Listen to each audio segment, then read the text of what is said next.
I have a wonderful guest on my podcast today. Most men are taught to build walls, not bridges, to themselves or anyone else. My guest today has dedicated his life to changing that. He is a transformational coach, energy healer, and the host of the Real Men Feel podcast. He's not here to fix anybody. He's here to remind us that feeling something does not make you weak. It makes you real. Welcome, Andy Grant. Thanks. It's my pleasure to be here, and thanks for that introduction. Those are some combination of words I don't get to hear. And hopefully I got it right, because that, I went through so many of your podcasts, and a couple things. I don't know if I want to start with that, Andy, but then when I heard you say,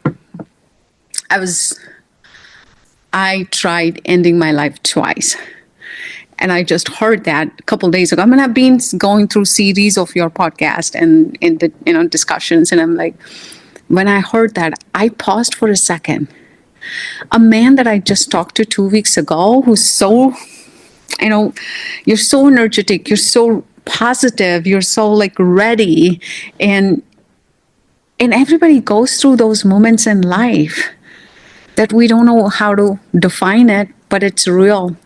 You go through that, and how you work through those phases and came out of it, and who you are today. It's amazing transformation. I don't know if you want to talk about it, but to me, I felt like that was such a amazing story about yourself, about a man feeling that, right? Yeah, no, I'm glad to talk about anything. When I was a kid and feeling that way, I thought nobody else felt like this. And, it was in a mental hospital the first time I heard other people openly talk about thinking of ending their lives. That just made it seem even crazier and just wrong. Yeah. But, as an adult, I've met so many doctors that will say that having suicidal thoughts is not mental illness. It's often it's a bad idea, but it's our best idea for overwhelming circumstances. Right. Yeah. So it's horribly common. So let's start with this, right?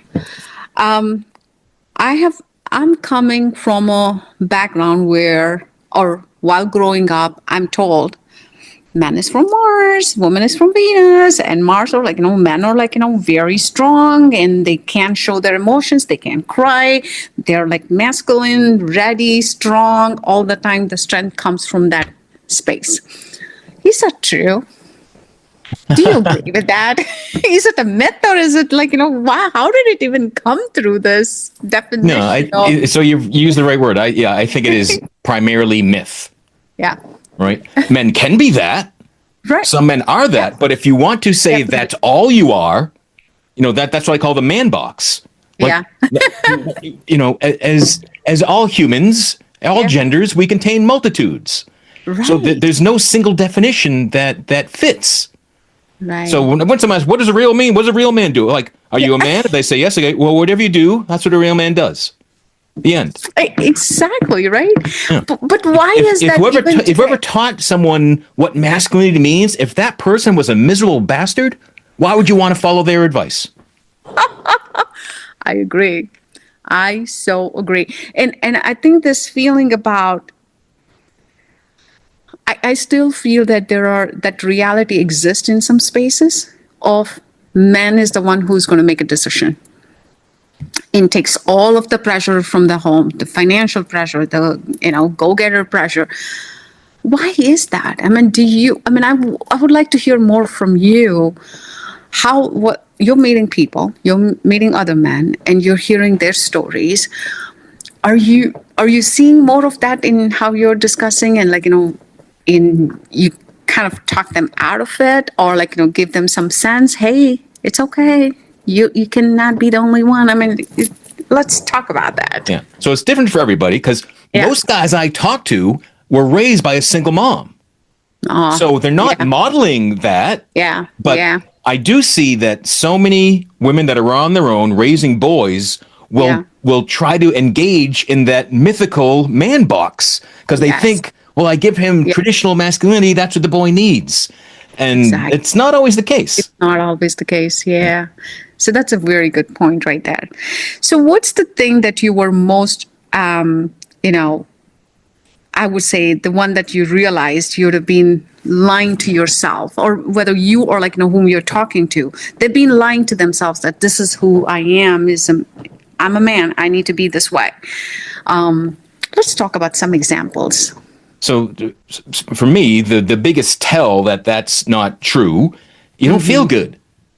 Yeah. Like if you're living with who you're meant to be, that Yeah. feels powerful and engaging and joyous and on mission and on purpose. It's again, when you're trying to get put in this box of Yeah. you've just get the biggest paycheck you can, you just provide, you work night and day, you hope you don't get laid off, you hope you attract a great partner, you hope you have live in the right neighborhood, you hope your kids go to the best school, but you just work, and you're not allowed to stop, you're not allowed to feel, don't ask questions, keep going. And it No. just no. It's a torture.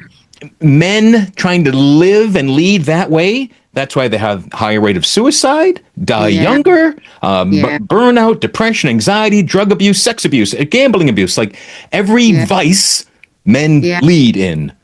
Yeah. So that tells me that the core of how they're trying to be and navigate life isn't working for them.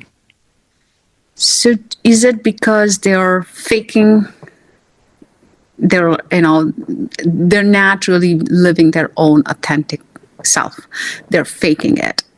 Yes. And they're faking it without them realizing it. And that's coming from a belief system that is, grown as they're grown. Yeah. from And their they're acting like they think men are supposed to. And it comes from movies and pop culture, and Yeah. the guy you look up to as the perfect man. You're seeing him for 90 minutes, a 90-minute story, not the rest of his Exactly. life, not how he got there, not the aftermath of being the tough guy, of blowing up everybody in the town.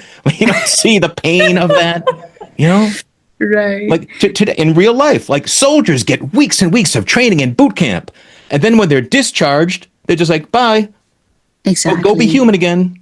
Yeah. And that's why so many guys have trouble. Oh, right.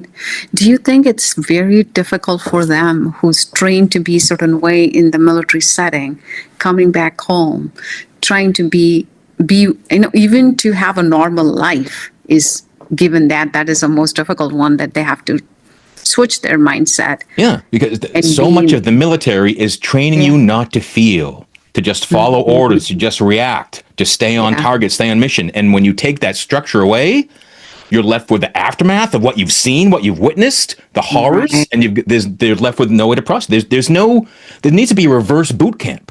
How Right. to get you back and to remind you that you can feel, and it actually feels good. You need to talk about what you've experienced and seen so that you can live a nice, long, happy life. That is so important. And thanks for what you're doing out there, because those are the things that we need to allow them to cry, allow them to bring their stories out, allow them to share those vulnerabilities that they have gone through or they're stuck in their mind, layered up.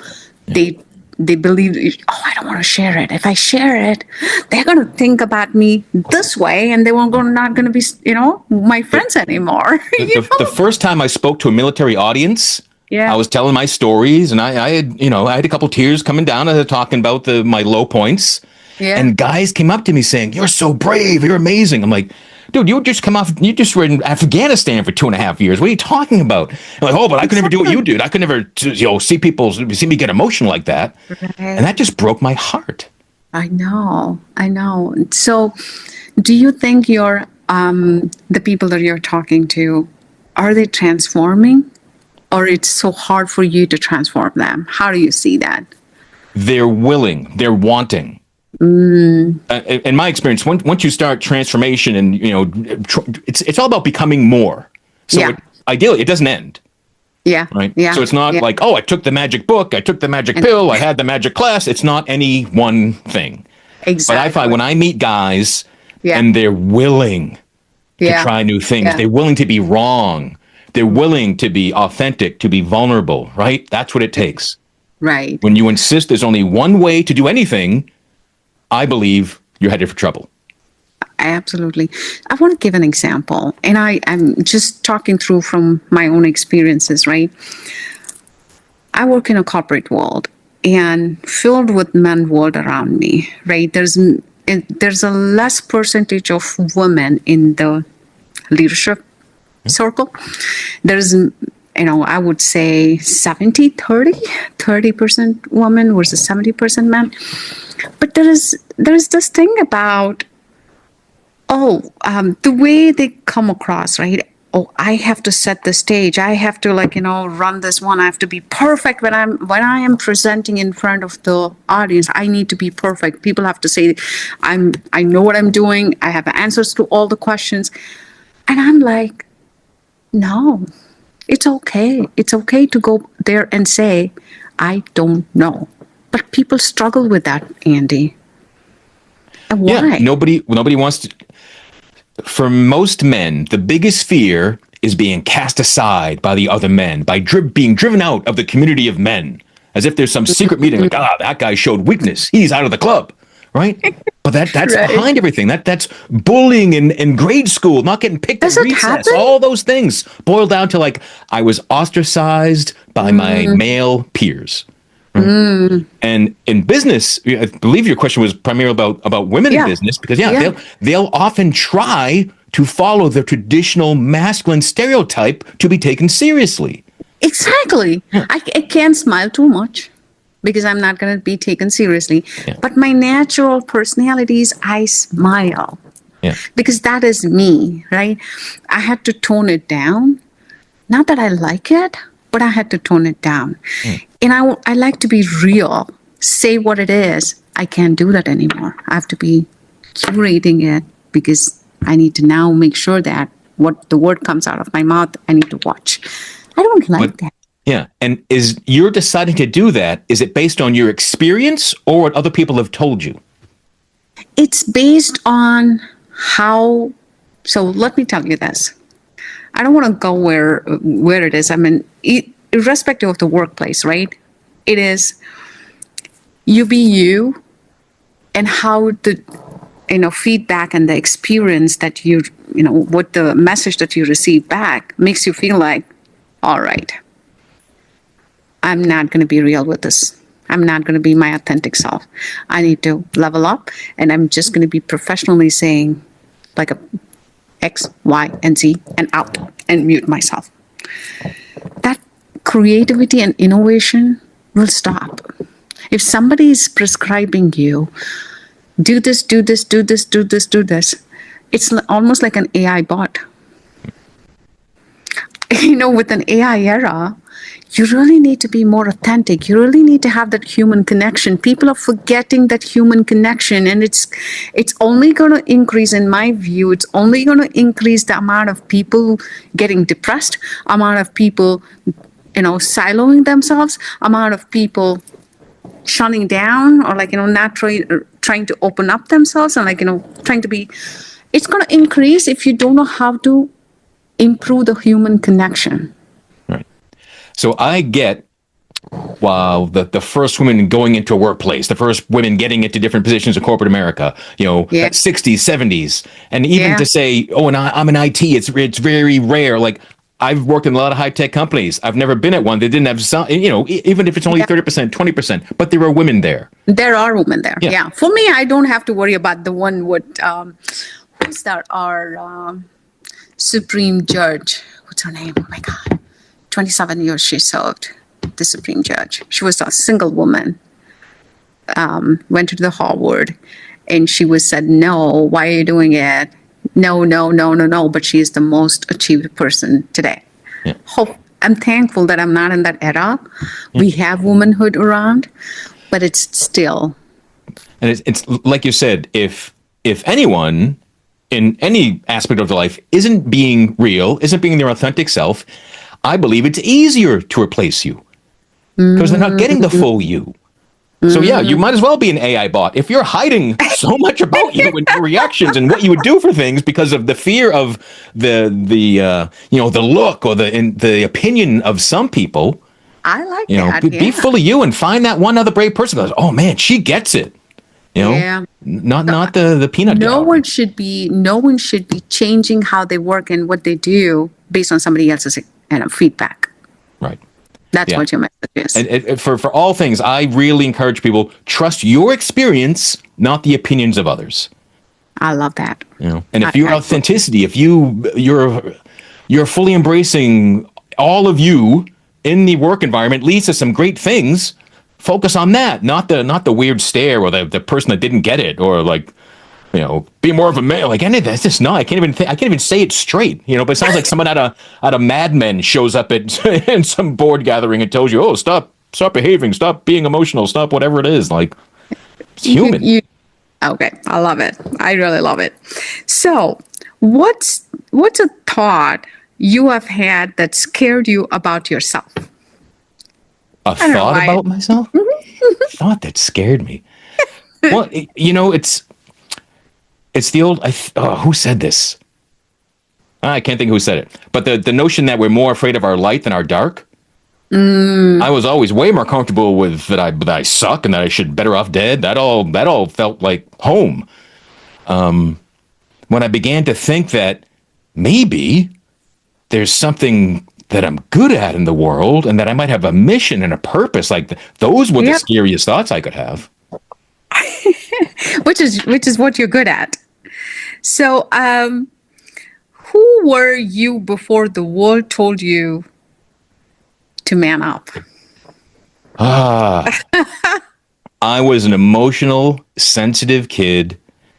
As an adult, I learned that I was really empathic, Yeah. meaning that other kids' emotions would be expressed through me. Wow. I can remember going to very school, receptive. third grade, on the school bus with my best friend, going to school, already been there, I know everything about it, and I start bawling. And I'm like, why am I crying? There's no like emotional feedback in me saying I'm sad, but I start crying.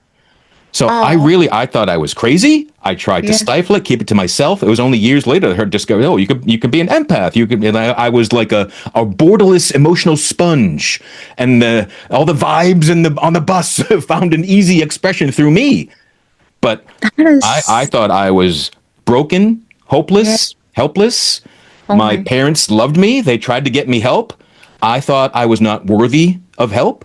So I would give fake stories to psychiatrists and counselors and let them have a big discovery, and I would just enough to leave me alone. Oh, wow. So, is that how you? I mean, this tells me that you're very receptive to the energies around you, and you kind of receive it and make it your own. How did you become an energy healer? So I took a year-long energy coaching program in 2010, and I took it because I was first learning about it. Like, someone had read my energy from across the country and said, all the suicidal stuff, it's not even you. I was like, great. What does that mean? Yeah. And what do I do with that? Exactly. You know? What does that mean? Yeah. So I took this energy program to clear myself out and learn to separate, what's not me, let's put it over here, and how to get boundaries and kind of filter myself. I did not realize it was to train me to be a coach. I just thought it was like a self-help program. I just missed that part of it all. So halfway through that, we have weekly breakout sessions, and I hear that people are like, fighting and positioning to get partnered with me. People are hearing that I'm really good and can pick things up and explain things well. And I'm like, really? Like, and they're going, when are you going to start your coaching business? I'm like, didn't know I was, but again, life circumstances pushed me into it. And like, I dropped out of college to avoid a mandatory public speaking class. That's how afraid of being seen I was. Wow. Yeah. In corporate America, you go to a meeting, Are you serious? Give us your name, where you're from, what department. I would be practicing over and over to say it right, miss everybody's introduction just so I didn't butcher my own name. I was so nervous. Right. How did you come out with that? Because I do this podcast so well, and I have the confidence. I know I have the confidence, but there is something, Andy, wherever I had to introduce myself with my name, something happens within me. I don't know what it is. I don't know how I can come over there. I'm doing like practicing. But then I'm like, Shruthi, Raghu Prakash, and I don't know what. Something happens within me. No, I don't.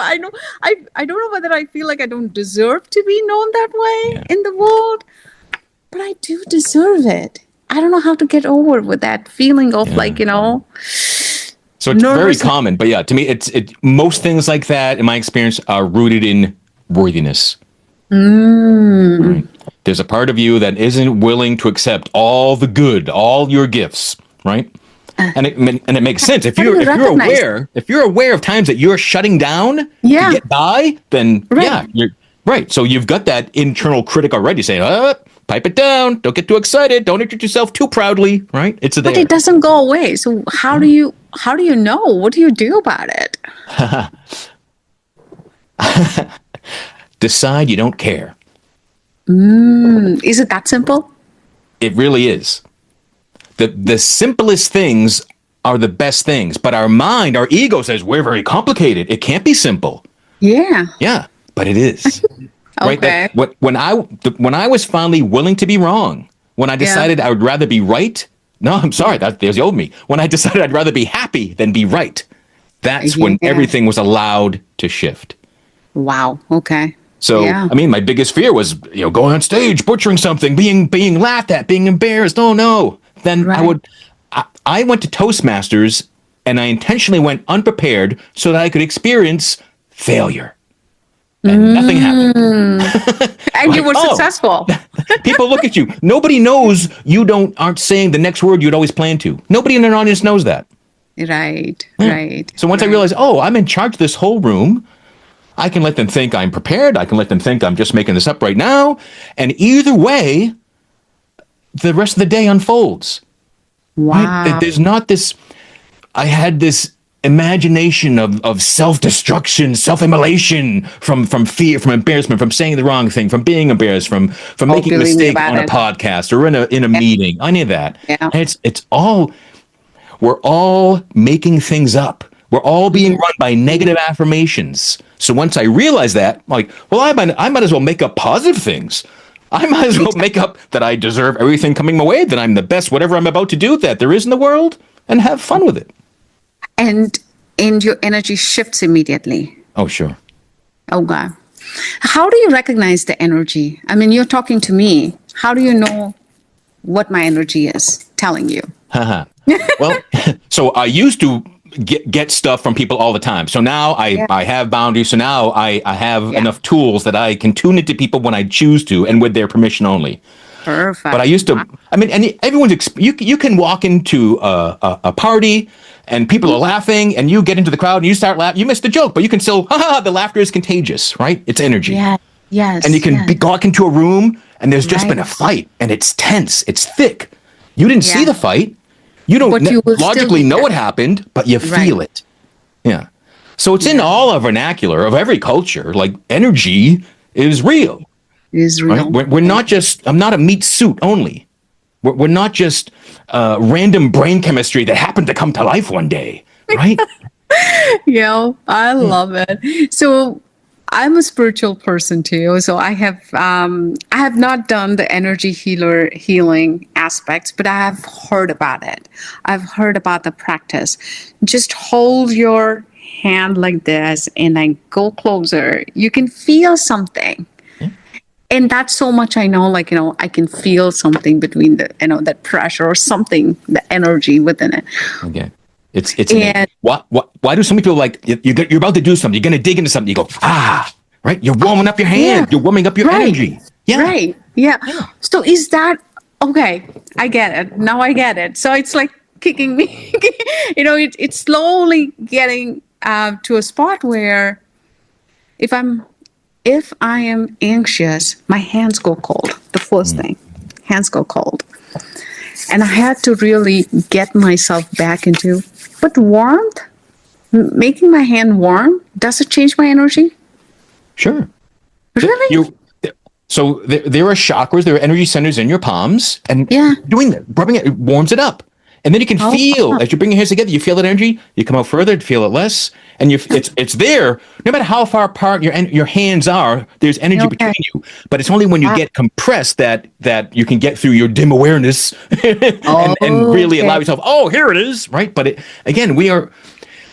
I've met people that say they can feel another person from 500, 1,000 feet away. Like Wow. when I do workshops, in-person workshops, I teach, me and my wife would teach these energy tools. And we Yeah. have two people get up and start like Yeah. 30 feet away, close their eyes and start walking towards each other and just say, when do you feel the other person? And people that didn't believe in anything, they would tell, they could feel like, oh, I think I'm like 20 feet from you, or I must be like 5 inches from you. And they're like, oh no, I'm 20 feet from you. And it's just, but there's so many things to experience. And Wow. when you let your logic go away, and again, when you have energy work is much better experienced than is explained. I totally understand. Like But chiropractic used to be such a rare thing. Yoga used to be a rare thing. Now both of those are like on every block throughout North America. That is so true. Somebody was teaching me about yoga the other day, and he asked me this question about, like, can you define me yoga? I said, body, mind, breath, and everything aligning. He's like, don't give me those definitions.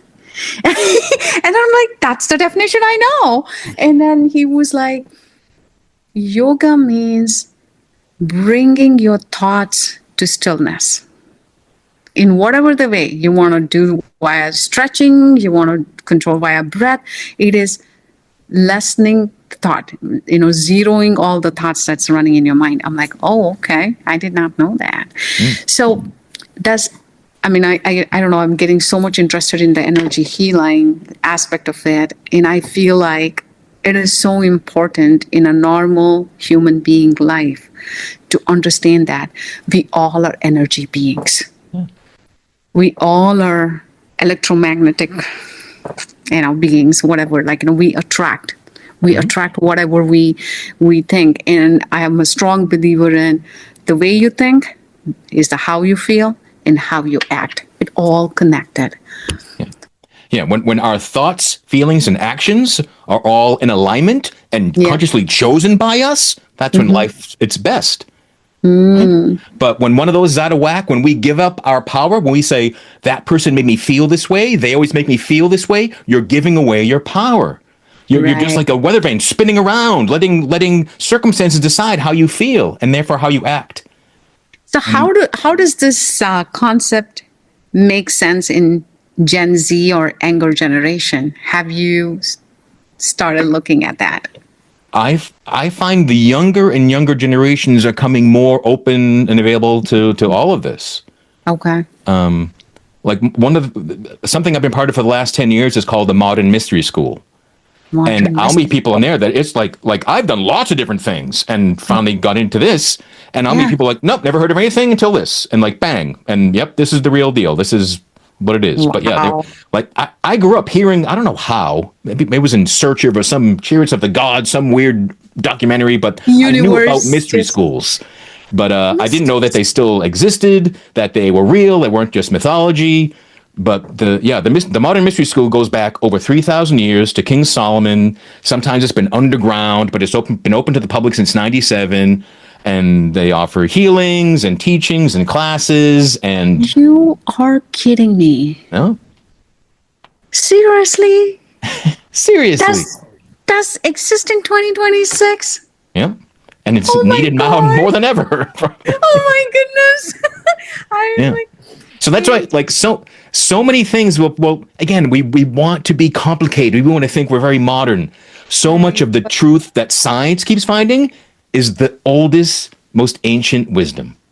Right. That is so true. The Oracle in Delphi in Greece, it was the big inscription, know thyself. That's all we're all trying to do. Exactly.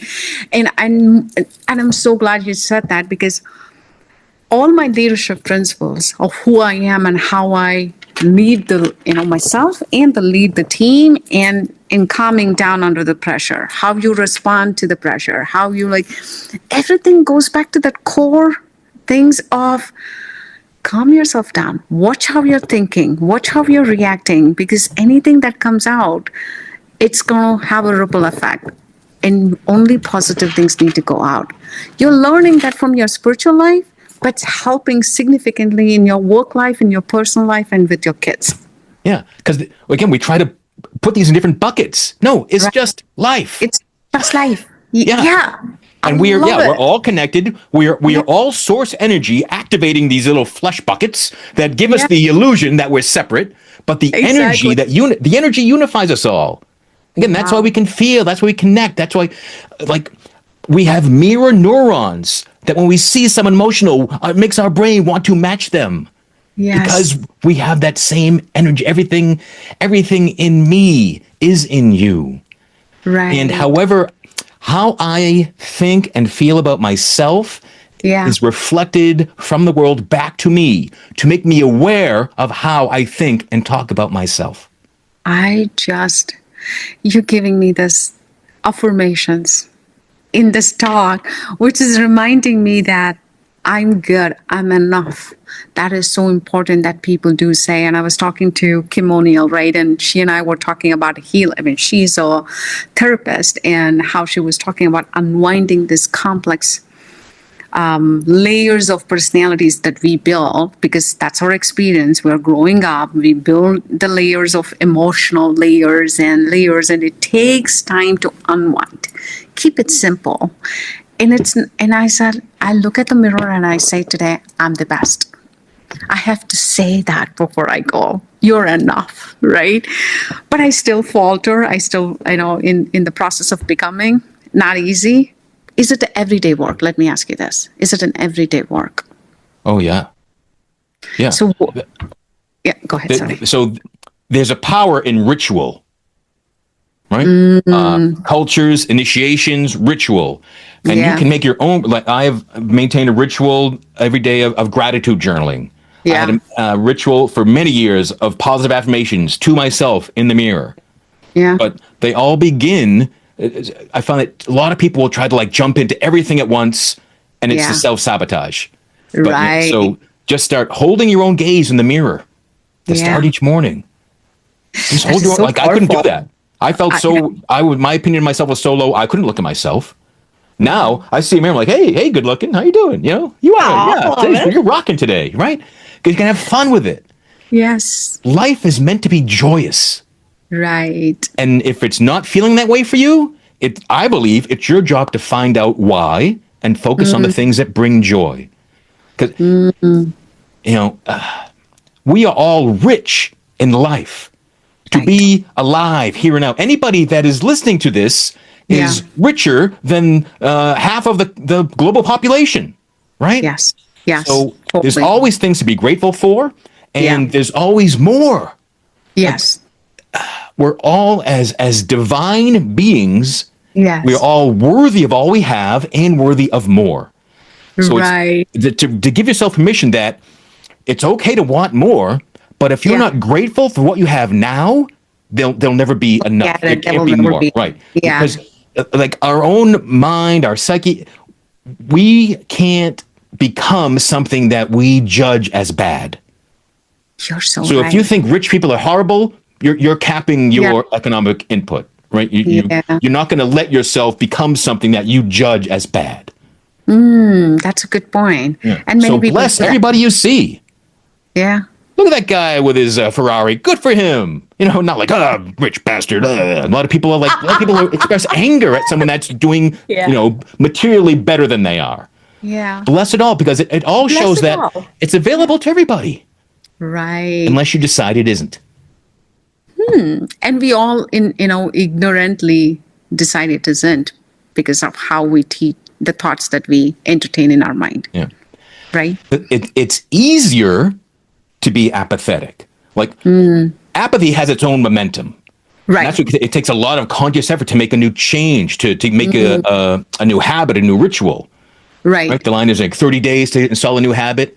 That's because Yeah. nothingness has its own momentum. We've got to break away from that, right? Exactly. But eventually, all the good things that you train yourself, the positive habits become momentous and they Yeah. keep growing, right? Yes.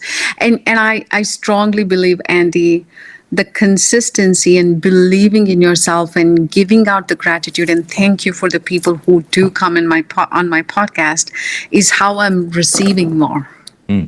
And I'm so grateful for you all to be considering and accepting to be on my podcast, right? Because that doesn't come easy. That doesn't come easy because a year ago, I'll say for this May is when I'm going to turn 1 year old with the podcast. And the journey when I started, I didn't even know who I'm going to get. I had zero idea. And it's just the stepping stone, one after the other after the other. It just kept continuing. And I'm so grateful for that. And that's why I feel like, what you just said is so powerful. Be grateful for what you have and thank the universe for what what you're getting too. And you'll be receptive for more. Yeah. Like, I believe the universe is on all of our sides. Yeah. I believe we as human beings cannot have an inspired idea that we are not capable of achieving. Yes. Otherwise, it'd be like a bad cosmic joke. Like just, like cats with like ribbons being teased in front of us to jump after and never catch, Exactly. Yeah. I don't believe that's the case. Yeah. And I have a goal and a vision to have Mel Robbins on my podcast. I don't know when I will get it. I don't know whether it is possible or not, but that's my vision. I'm like, because I remember when I had this idea and I was struggling. There's so many podcasts out there. Who's going to listen to me? That thought will keep coming back to you. And I'm not good looking. My voice may not be great. I mean, I had this ton of layers that I had to get it out and kickstart the journey. And I heard her say she had the same question. There's so many podcasts out there. Why do I need to start? But she did. And today, many listen to her. I mean, millions. And similar to you, Andy, and like, when you started, it's like being consistent. You're one of the legendary too. Like, you're on my podcast and I was jumping up and down and telling my husband, like, can you believe who's going to be on my podcast today? So I'm like, it doesn't come easy, but also I believe that I deserve it. Mm-hmm. And thank you. One of my secrets around creativity is I do things to entertain me. And if others come along, great. I love it. Right. And I started my podcast, Real Men Feel, 10 years ago. And I thought I was late to the podcast party 10 years ago. Right. I'm like, is there any room for this? Does this matter? I'm like, well, I'm going to do it because I'm going to see it if it's fun. Will I enjoy this? And I have gotten so much back from podcasting. I'm truly stunned. If you haven't yet, you will experience this of having friends and forgetting that you met on a podcast. Right. I have people that were former guests that like I see and talk to, and I'm like, oh, is this a show or not? No, we're just hanging out. Okay, good. I love it, right? Yeah. And that's what I feel like Kim O'Neill. Oh my God, she's such a beautiful woman. Yeah. She's such a beautiful heart. And I wish I can, keep her for the longer. I mean, I want to keep that engagement with her and have that relationship with her and grow that relationship because it's a beautiful soul. And similar to you, Andy, if you allow me, I want to have you as my friend. You got it. So I don't know what I'm talking right now because it's so natural and we were just, chatting and I'm not even going to my questions. So tell me, from your podcast that you have started 10 years ago, The Real Men Talk, how is that idea even came through in your mind? Why only men? Why not everybody? Yeah. So since I started my energy coaching in 2010, most of my clients have always been women. They're more open to things. They're more willing to be wrong, try new things, have experiences. Yeah. That's who I've been dealing with. But because I look and sound like I do, they all assumed I had like this army of men behind me somewhere that I was working with. I'm like, why don't I have this army of men? Where are these guys? And I'd be, at classes and seminars, be 1% men. You talk about IT and few women, guys at personal growth and spiritual workshop, it's way less than 30% were men. Seriously? And why? Because I knew there was more. I wasn't happy with the man box. I wanted more, and women were leading the way. And it was funny. It was a lot of male teachers, but female audiences. But anyway, I had been feeling called to do something for men. Like they had to be called out. Like here's a podcast for men. Like shampoo, and deodorant, and meat. Right? It's for men. Right. And the title came up because someone overheard me at a networking event saying, I feel I'm called to do something for men. She asked me to come give a speech about masculinity. And I said, sure. And then I drove home with my phone, like, what the hell did I just say? I don't know what am I going to do? I don't know what this means. And Real Men Feel came out of my preparation because there's, real men don't eat quiche and real men don't wear pink and all these different memes and stuff. And I thought, what if real men felt like my dream is that someday people see an adult male in public sobbing. And they go, look at that brave man. Right? Yeah. Because I find the most invisible thing in our culture today is an adult male in tears. That is so true. A woman crying, a child crying. What's wrong? Can I help? What's up? Man crying, ignored, like you don't exist. Because I've been that guy, and nobody looked my way at all. So that's where Raymond Field came from. And it's just giving guys permission, reminding men that they're human. And most of the topics, yes, it could just be called humans. Yeah. That's the truth. Totally. That is true. That is true. But great thought. And I like how you're thinking about it, because I think more men needs to be the real self. They create that fake personality and showcase that fake personality. Get that out of your way and be your authentic self. Yeah. So again, it is my belief that each and every one of us are divine in our nature. There's nothing to hide. Yes. There's nothing to be embarrassed about. Go live your brightest, most daring life. I love it. And have joy coursing through your veins. That's why the world needs more men living joyous lives. That becomes more of service to families, to women, to leadership, to corporations. Everything's better. But when men are sold that you can only be this and you can't feel anything except hungry and horny and angry, that's what makes you a man. That makes a chaotic planet. Oh, I love what you're doing, and I adore what you're doing. And I only pray that it's going to touch every man's soul on this universe and help them just be themselves and be happy. So, last question. What do you want the audience, the 3 things or the 5 things that they want to take away from our discussion about whatever, how to be happy? Let's focus on that. Like, how to be happy. Like, give out some tools and techniques that they have to remember that they can start today. Decide that you're willing to be wrong. About everything you think, everything you feel, everything you've been taught, everything you teach others. Just be willing. Doesn't mean you are wrong. Just be willing to be wrong. Right? Makes sense. Sometimes you can be right and happy. Right? They're not mutually exclusive. Exactly. Yeah. Second of all, I invite you to look into your own eyes in a mirror and say, I love you. Oh, powerful. See how easy or challenging that is. Yes. Don't judge it. Just notice. Easy, feels good. Really hard, I feel like I'm lying. Just notice what the reaction is. Yeah. And third, start a journaling practice. Just have some blank paper. Like, just you're not going to be graded. No one has to see it. Just wow. When I tried telling myself I love myself, I felt gross. I felt great. I loved it. Right. And if you feel great, love it. Do it all the time. What the heck? And if it didn't is feel all good, I feel. dig into why. Yeah. Right.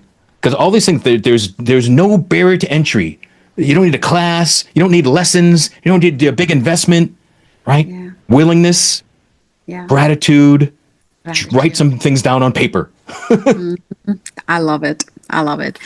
Thank you, Andy. Thank you so much for being on my podcast. This is so powerful. And I hope whoever is listening to our conversation, those 3 things are so powerful.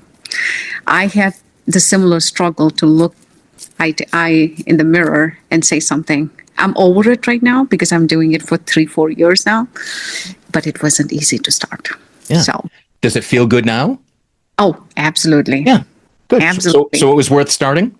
It is. Beautiful. It's absolutely worth starting because that's going to boost my confidence before I hit the road to get to office. I always do that when I'm stepping out or before I start my work. So excellent. That helps me.